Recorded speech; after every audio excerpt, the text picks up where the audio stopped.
The Honorable Prime Minister in October 23 in the last Global Maritime India Summit that took place in 2023 in this city. And in that, there are some 11 different verticals which have been emphasized.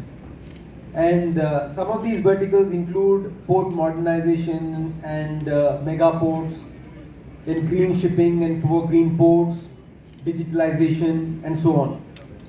Maritime India Summit, almost 10 lakh worth crores of MOUs were signed, a lot of investments were made, and several countries, more than 50 countries participated.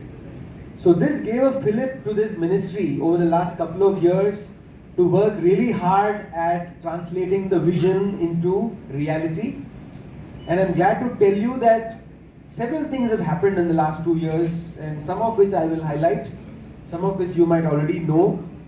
And for instance, as far as ports are concerned, we have the Vadavan port, which was for which the foundation stone was laid by the Honorable Prime Minister last year.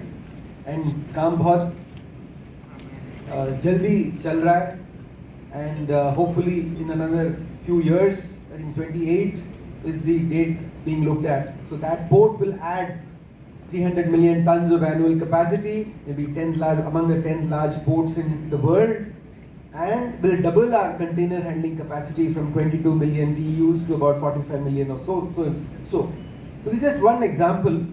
Similarly, I have the happy news that while we were in this session this afternoon, the Lok Sabha has passed the Indian Ports Bill. So that was the final of the 5 bills that we were spearheading during this session of the Parliament.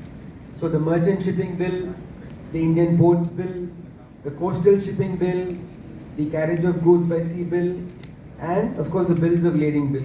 तो 5 bills जो है इस लोकसभा और राज्यसभा में हम लोगों ने पास किया. So among the 13 bills, this was the highest, the ministry with the highest number of bills, and is a landmark event in the history of the ministry. So of course we are thankful to all those who made this possible. But this is just one example of the kind of transformation that is taking place in the shipping sector, shipping, ports and maritime sector. And the other thing is, of course, the other pillars, apart from the port sector, where I just spoke about the legal reforms, there are institutions that have been created for the benefit of the growth of the sector.